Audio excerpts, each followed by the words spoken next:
Welcome to this Saturday edition of Weather to Watch. We have mainly rain events and a lot of warm temperatures too, but LA getting a soaking right now. I'll review the current situation and what's expected there. And generally, from that, the pattern kind of spreads east and eventually northeast in the area you see on that graphic. We'll provide details coming up. On this Saturday afternoon, we have a lot of high clouds in the northeast and a little bit of rain connected with that. You can see some of the higher tops of some of those rain areas. A weak front, is draped through this area here that's dropping down, providing a temporary change in temperature, although this entire area here is scheduled to be very warm. And you certainly see something going on down here in Southern California, to be sure. We'll take a closer look at that in a minute. Here is the 500 millibar flow, rapid winter type flow with these ice with the lines. These are actually height lines. You can think of them as pressure lines. If the closer they are together, the faster the wind is blowing. So we have a very strong jet stream blowing from west northwest to east southeast across the country. Little disturbances like a little trough right there, and certainly what draws your attention is that huge upper level low right there off the coast of Los Angeles in Southern California. We can take a closer look at that in satellite motion here.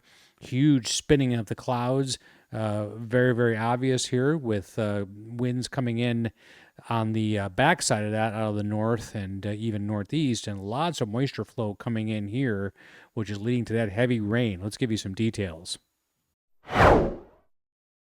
Well, I'm going to start out by showing you this. This is the European, mean of all the ensemble models. And one of the things they provide is precipitation rate. And this starts on Monday.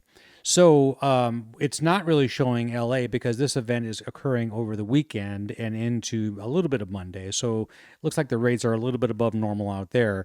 But certainly what catches your attention here is from Texas and Oklahoma up into the Ohio and Mississippi River Valley. We see a precipitation rate that's a little bit above what the mean is and what is considered normal. So let's take a look at what the Weather Prediction Center is looking at for total precipitation over the next 5 days. Certainly two areas stand out clearly. This area here in Southern California and also this area here where the precipitation rate is forecast to be high next week. Let's take one of these at a time. We'll go off to the California area here where we're seeing rainfall totals by humans here. We're looking at, again, the Weather Prediction Center's forecast. So we see 3-inch totals, almost 4-inch totals at some of the major cities. And if you see that yellow color, that's 4 inches. And if you see the next color up, that's almost 6 inches of rain. So very, very serious situation for them. As far as flash flooding, there is a moderate risk, at least a 40% chance that flash flood guidance will be reached or exceeded centered around LA, getting up into the mountains north of Los Angeles. And a slighter risk, but still a pretty large area that goes all the way over to Las Vegas and includes San Diego as well.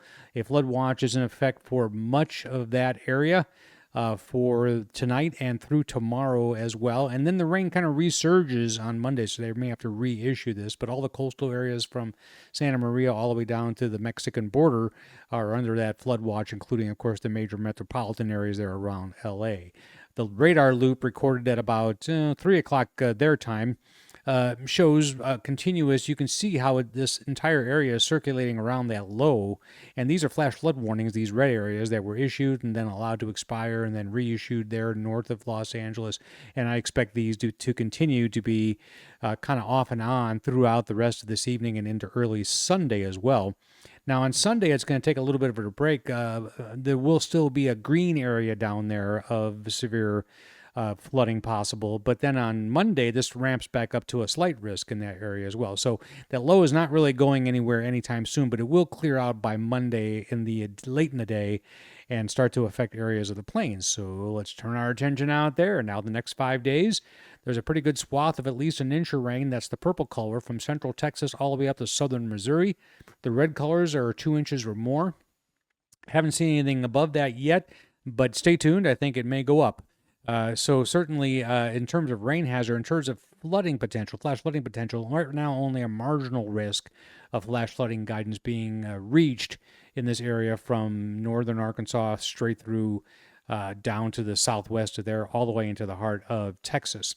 And as you saw at the beginning, we have this area here, a fairly high confidence of above normal rain in southern Arizona, but this entire area here is a pretty high confidence of a wet belt starting Friday of this coming week and going through Tuesday. So this is a persistent pattern that's going to keep reinventing itself as the jet stream. Basically, there's a trough of low pressure out here, and little disturbances are flowing along that and tapping into rich Gulf moisture. So we're going to wash, rinse, and repeat, no pun intended, on some of this heavy rain. And in fact, they've identified, NOAA, some heavy rain hazard areas. This is a 3 to 7 day forecast, so it goes from November 18th through the 22nd. You can see up here. So today's at 15, 16, 17. So this starts on Tuesday and goes for 5 days after that through the weekend. So we have this heavy rain area the 19th through the 21st. That includes southern Missouri and all of Arkansas down to Texas, and that shifts ever so slightly off 11 through 1122 down and just a little bit south and east of that initial area. Also, heavy precipitation is being tagged on the 21st. So again, the situation will ebb and flow down here in California, but the general pattern is a wet one. So what about temperatures? Well, we'll go back to that ensemble mean and look, and this is the 500 millibar flow now, and we're looking at not precipitation rates. And generally speaking, where you see the purple blue colors, that means that these heights, these lines right here, are dipping more to the south than is what is considered normal. So this is basically a mean trough setting up over the western U.S. and a mean ridge setting up over the eastern U.S. So this area in between typically sees warm temperatures. It typically, if it can last long enough, will draw enough moisture up to the Gulf to produce that heavy rain. And there's a big question mark about where severe weather might occur in all this, and I'll cover that in a minute. At least the initial salvo might be something on Monday, but later in the week especially, there might be some brewings there as well. We're supposed to talk about temperature, and indeed we will. The warm colors are above normal temperatures, so much of the country experiencing that, with the exception of this weak front that's cooling things for tomorrow, Sunday, in through parts of Michigan, where highs around Grand Rapids will only be 42 degrees, and in upstate Maine, just above freezing.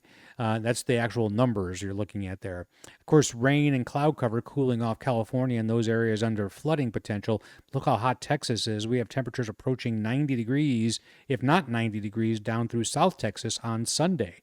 Skipping 2 days ahead to Tuesday, the warmth just spreads more to the east, even the northern plains. So a high of 41 in Bismarck, or 43 in Bismarck, doesn't seem terribly high, but it's much above normal for them. And really, this map doesn't change a whole lot at all. The green areas and the blue areas are in about the same place. The only thing that happens is the warmth shifts a little bit more to the east. And skipping ahead on Thursday, pretty much the same thing. It gets a little warmer in the northeast, not much.